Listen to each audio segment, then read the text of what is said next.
নমস্কার, আরও একটা গুরুত্বপূর্ণ চাকরির আপডেট নিয়ে চলে এলাম। আপনারা দেখছেন আপনাদের প্রিয় বিশ্বস্ত চ্যানেল। বন্ধুরা, এটা কিন্তু দুর্দান্ত সুযোগ, পশ্চিমবঙ্গের রাজ্যবাসীদের জন্য সুবর্ণ সুযোগ, 23 জেলার চাকরি প্রার্থীদের জন্য সুবর্ণ সুযোগ। বন্ধুরা, এনএইচপিসি থেকে ভ্যাকেন্সি রিলিজ করে দিয়েছে, কর্মী নিয়োগ চালু হয়ে গেছে। সুপারভাইজার পোস্টে নিয়োগ হচ্ছে, নিউ আপডেট, বেতন থাকবে 21,000 টাকাতে। কীভাবে আবেদন করবে এই প্রতিবেদনে বলে দেবো, কী কোয়ালিফিকেশন কী লাগবে, এজ ক্রাইটেরিয়া রেখেছে, কোন কোন পোস্টে ডিপার্টমেন্টে নিয়োগ হচ্ছে, সমস্ত ডিটেলস এই প্রতিবেদনে বলে দেবো। অবশ্যই তার জন্য ভিডিওটা মনোযোগ দিয়ে দেখতে হবে, জানতে হবে, বুঝতে হবে। এবং আমাদের চ্যানেল ফার্স্ট টাইম দেখলে ফটাফট চ্যানেল সাবস্ক্রাইব করে বেল আইকনটা টিপে রাখতে হবে লেটেস্ট নতুন নতুন চাকরি খবর পাওয়ার জন্য। স্টেপ টু স্টেপ একদম অফিসের বিজ্ঞপ্তিতে আছে, দেখে দিচ্ছি, ভিডিওটা মনোযোগ দিয়ে দেখতে থাকো। আচ্ছা বন্ধু, একদম অফিসিয়াল নোটিফিকেশন আছে। অফিসিয়াল নোটিফিকেশন কী বলছে, এনএইচপিসি লিমিটেড তরফ থেকে ভ্যাকেন্সি বেরিয়ে গেছে এই government of India Nabanna enterprise. ঠিক আছে, দেখতে পাচ্ছ সেক্টর 3 হরিয়ানা 121003 নোটিফিকেশন নাম্বার এখানে পরিষ্কারভাবে দেওয়া আছে। Recruitment for non executive post in NHPC থেকে ভ্যাকেন্সি রিলিজ করে দিয়েছে। ঠিক আছে, এর কোম্পানির ডিটেলস বলেছে, ভালো করে পড়ে নেবে। কোন কোন পদে নিয়োগ হচ্ছে, অ্যাসিস্ট্যান্ট অফিসার পদে নিয়োগ হচ্ছে, যেটা কোয়ালিফিকেশান তোমাদের কী লাগবে, মাস্টার ডিগ্রি পাস হয়ে থাকলে আবেদন করতে পারবে। আর হিন্দি উইথ ইংলিশ নিয়ে পড়াশোনা করে থাকতে হবে, ইলেকটিভ সাবজেক্ট থাকতে হবে। অ্যান্ড মাস্টার ডিগ্রি ফ্রম যে কোনো recognised India university, English with Hindi থাকলে আবেদন করে দিতে পারবে। 30 বছর পর্যন্ত আবেদন করতে পারবে। 11টা শূন্যপদ আছে। ঠিক আছে, এসসি এখানে টোটাল ব্যাকওয়ার্ড ভ্যাকেন্সি এসসি একটি, এসটি একটি। ঠিক আছে, এরপরে যেটা ভ্যাকেন্সি আছে, ওবিসি 3টি, কারেন্ট ভ্যাকেন্সি, ইডব্লিউএস এর জেনারেল 5টি আছে।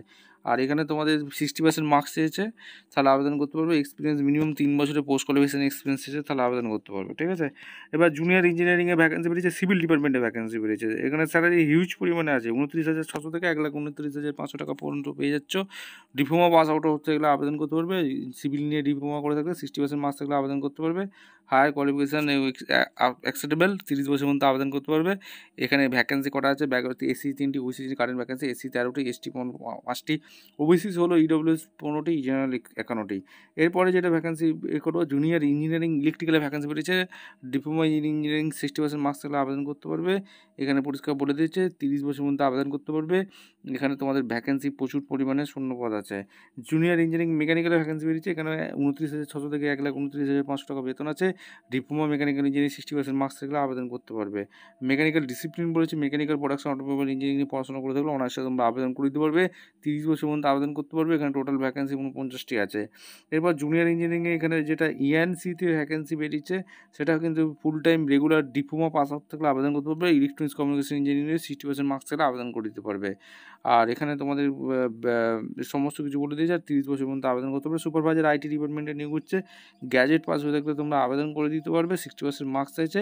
আর 3 বছরের পলিটেকনিক ডিপ্লোমা যদি করে থাকো, কম্পিউটার সায়েন্স, আইটি, ইনফরমেশন, এটা গভর্নমেন্ট রিকগনাইজড ইউনিভার্সিটি থেকে 60% মার্কস থাকলে আবেদন করে দিতে পারবে। আর যারা BCA, BSc, computer science, IT নিয়ে পড়াশোনা করেছে, 60% মার্কস আছে, তারা আবেদন করে দিতে পারবে। 30 বছর পর্যন্ত আবেদন করতে পারবে। সিনিয়র অ্যাকাউন্টে তোমাদের ভ্যাকেন্সি বেরিয়েছে, চার্টার অ্যাকাউন্ট নিয়ে যারা পড়াশোনা করেছে, অনার্সে তোমরা আবেদন করে দিতে পারবে। 30 বছর পর্যন্ত আবেদন করতে পারবে। হিন্দি ট্রান্সলেশন পদে ভ্যাকেন্সি বেরিয়েছে, master degree Hindi with English নিয়ে পড়াশোনা করে থাকতে হবে। এসেন্সিয়াল এক্সপিরিয়েন্স 1 বছরের এক্সপিরিয়েন্স চেয়েছে, or 1 year post qualification experience চেয়েছে সেন্ট্রাল স্টেট গভর্নমেন্টের, তাহলে এডুকেশন ইনস্টিটিউটে, তাহলে আবেদন করে দিতে পারবে। অর ডিগ্রি ডিপ্লোমা ট্রান্সলেশনের ফ্রম ইংলিশ টু হিন্দি যদি কাজ করে থাকো, তাহলে আবেদন করে দিতে পারবে। ঠিক আছে, অ্যাসিস্ট্যান্ট জুনিয়র ইঞ্জিনিয়ারিংয়ের জন্য তোমাদের ক্যাটাগরি অনুযায়ী দিয়ে দিয়েছে, ভালো করে এগুলো পড়ে নেবে। কী ক্যাটাগরি আছে সেগুলো মেন ক্রাইটেরিয়াগুলো তোমাদের বলে দিচ্ছি। প্লেসমেন্ট এনএইচপিসির বিভিন্ন হেড অফিসে তোমাদের এখানে পোস্টিংটা দিয়ে দেবে। অ্যাপ্লিকেশন ফি একটা আছে, সেটা কিন্তু পে করতে হবে। স্টেপ ফর অ্যাপ্লাইং, কীভাবে আবেদন করবে, অনলাইনে আবেদন করতে হবে, যেটা হচ্ছে অফিসিয়াল ওয়েবসাইট www.npcciindia.com। এই অফিসের ওয়েবসাইটে গিয়ে তোমাদের অনলাইনে আবেদন করতে হবে। কীভাবে আবেদন করবে সেটা কিন্তু বলে দিয়েছে। আর সিবিটি টেস্ট হবে, তোমাদের সিলেকশন প্রসেস কী আছে, যেটা হচ্ছে সিবিটি টেস্ট হবে, কম্পিউটার বেসড টেস্ট। সেই টেস্টটা ক্লিয়ার করতে হবে, তারপরে পার্সোনাল ইন্টারভিউ হবে। যোগ্য প্রার্থীদের ছাঁটাইবাজি করবে। টেস্ট সেন্টার কোথায় কোথায় হবে এখানে পরিষ্কারভাবে বলে দিচ্ছে, দেখে নাও। আহমেদাবাদ, বেঙ্গালুরু, ভোপাল, ভুবনেশ্বর, চণ্ডীগড়, চেন্নাই, দেরাদুন, দিল্লি, গ্যাংটক, গুয়াহাটি, হায়দ্রাবাদ, জম্মু, কলকাতা, লখনৌ, মুম্বাই, পুনে, জয়পুর, রাঁচি। অর্থাৎ পশ্চিমবঙ্গ থেকে যারা আবেদন করছো তারা কিন্তু কলকাতা এক্সাম সেন্টার পেয়ে যাচ্ছ, এটা কিন্তু সুবর্ণ সুযোগ। আর মিডিয়াম এক্সামিনেশন কী আছে, ইংলিশ হিন্দি তো হবে, 3 ঘন্টার টাইম, 200 মার্ক। এখানে কী কী কোশ্চেন থাকবে, 140টা এমসিকিউ, সিভিলের ওপর কোশ্চেন থাকবে, সিভিল ইলেকট্রিক্যাল মেকানিক্যালের, সুপারভাইজার, আইটি, অ্যাকাউন্টেন্টের ওপর 200 কোশ্চেন থাকবে। এগুলো তোমাদের বলে দিয়েছে, ভালো করে পড়ে নেবে। এগুলো সমস্ত কিছু নোটিশটা চেক আউট করে নেবে। মেডিকেল ফিটনেস অবশ্যই লাগবে, এগুলো তোমাদের কিন্তু জেনারেশন অবশ্যই কিন্তু ঠিকঠাক তথ্য দিয়ে ফিল আপ করবে। যদি ভুল তথ্য দিয়ে ফিল আপ করো তাহলে কিন্তু ক্যান্সেল হয়ে যাবে, ঠিক আছে। আচ্ছা, date of opening online portal 2/9/2025 থেকে যেটা চালু হয়েছে। Last date closing online portal 1/10/2025 পর্যন্ত চলবে, ঠিক আছে। এনএইচপিসি থেকে ভ্যাকেন্সি রিলিজ করে দিয়েছে। ভিডিওটা ভালো লাগলে লাইক, কমেন্ট, শেয়ার করে সাবস্ক্রাইব করে বেল আইকনটা টিপে রেখে দেখা হচ্ছে কোনো পরবর্তী ভিডিও। ধন্যবাদ।